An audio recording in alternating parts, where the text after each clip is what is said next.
Jason Walker, Walker Tea Review. Glad you could join us because it's time to ask again, kind of what are we doing here? Why does Walker Tea Review exist? And one of the reasons popped up again recently. There are some retailers, purveyors of tea, who have this kind of my tea mentality. You have to do my tea my way. But the goal of offering this tea is to make it your tea so that you enjoy the tea, you explore the tea. And in that process, sometimes it's forgotten that when a tea becomes your tea or our tea, we are the ones who uncover the strengths and the weaknesses. We're the ones exploring the full story of that tea. And so that's what Walker Tea Review exists for, and that is to explore and tell that full story of what a tea is, both good and bad. So that's what we're looking at. A tea today. It is a Wuyi tea, a oolong tea from Wuyi area of Fujian province.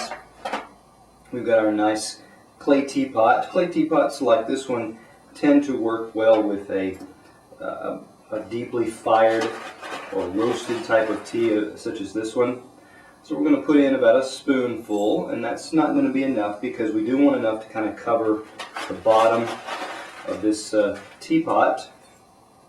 There, that should give us. I'm going to add just a pinch more because I still see a little bit at the bottom of that. Now, a common view with a Chinese style like this is cover the bottom plus a little more, and that's kind of what we've done here.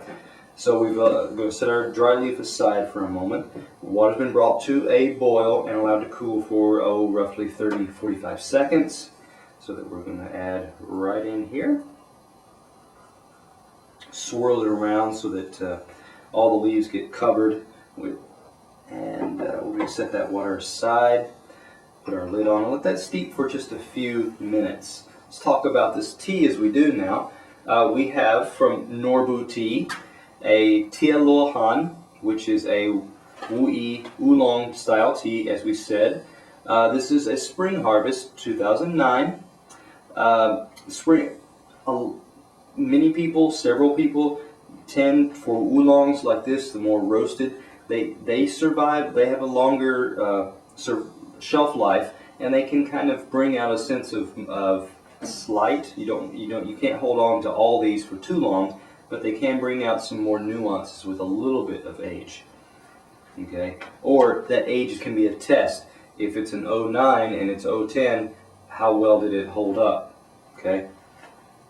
As we said, yes, TieLuoHan, 09 spring, a 50 gram, this package you see in front of you, which is about 1.76 ounces.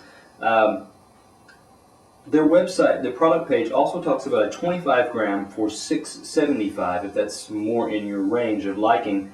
But there's also a note that only 50 gram sizes are available. So you have to check with their website. Is the 25 gram available, or is it only in 50 gram and above sizes? Okay, so that's something that you want to do a little bit of work before you jump in. Let's talk about this tea. We're going to look at the dry leaf first.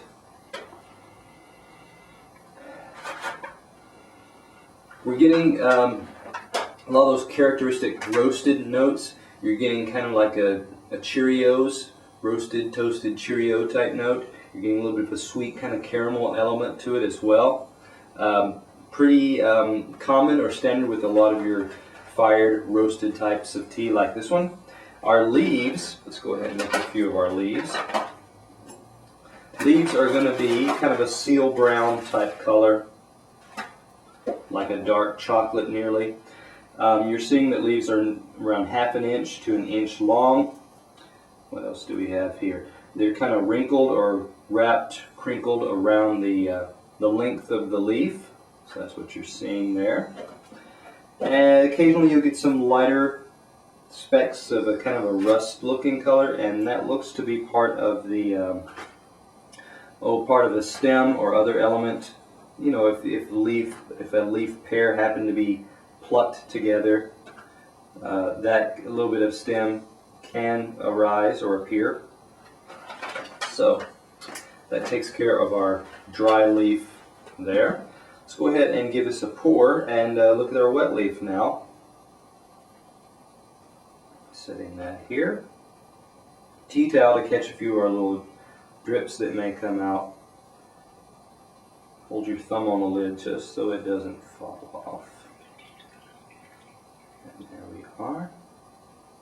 Let that set to the side for just a minute as we talk about these wet leaves. This is probably still fairly hot, fairly warm, so may have to use our spoon to kind of dig a few out as well, but let's give it a sniff first. It's still quite warm. I'm going to have to leave this lid off, let it cool off a little bit.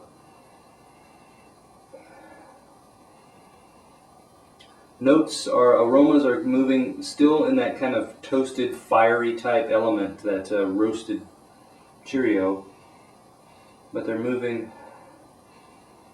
I got a little bit of a kind of an intense heat, almost.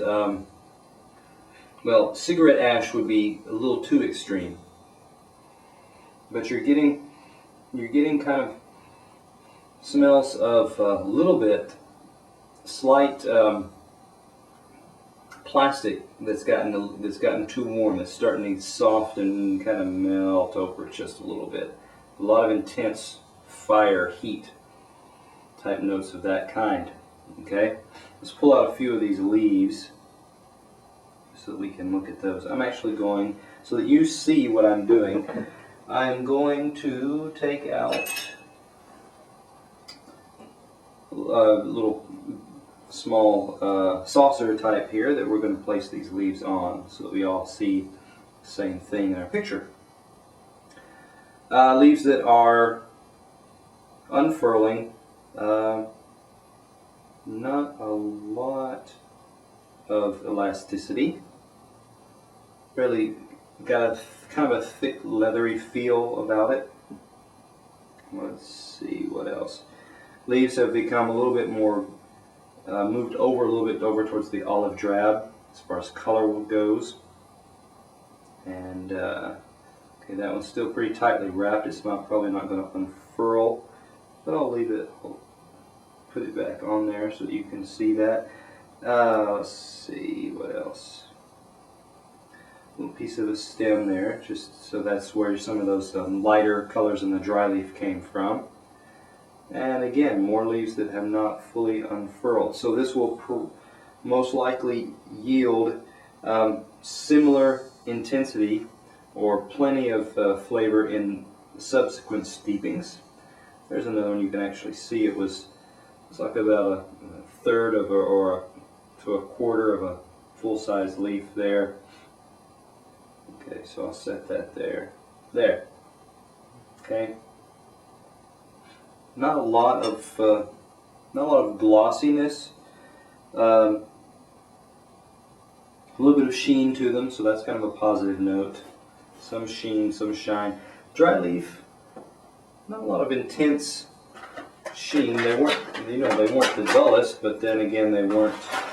Let me make a note here before I forget. They have some gloss, some sheen to them. And a glossiness can indicate how much of the tea oils are still trapped inside that leaf. So sheen can be a positive thing when it's an authentic, genuine sheen and shine on that leaf. Let's go to our liquor now. I've got this the inside of this cup is white, so it gives us a nice comparison or background. And because of the way we steep this, we are getting colors that are quite reminiscent of like a black tea, deep, although this one's tends swaying more over towards the brownish side instead of that kind of reddish brown that a lot of black teas can have. Caramel notes still coming off. Toasted Cheerios. Those are still the dominant smell, so consistent in that area.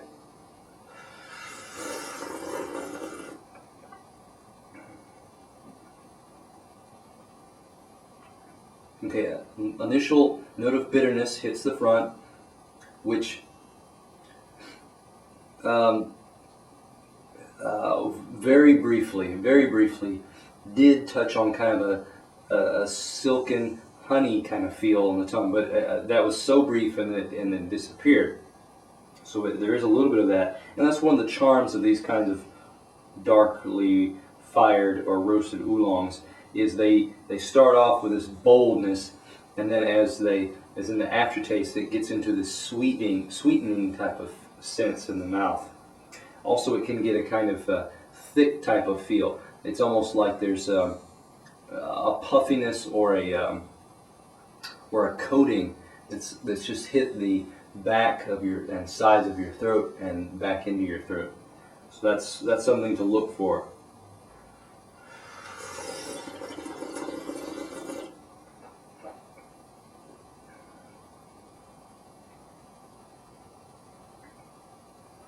Again, still has some of that kind of honey type notes, still has those warming caramel type elements to them. If there's any kind of stickiness, it doesn't hit in the back or the throat. It hits a little bit towards the front of the mouth. Kind of upper front of your palate here.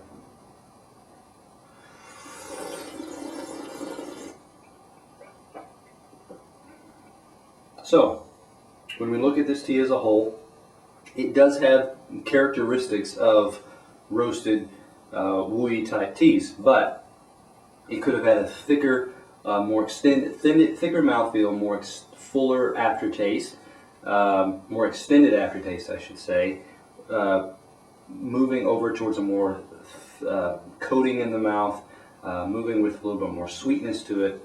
And so overall, we give this tea,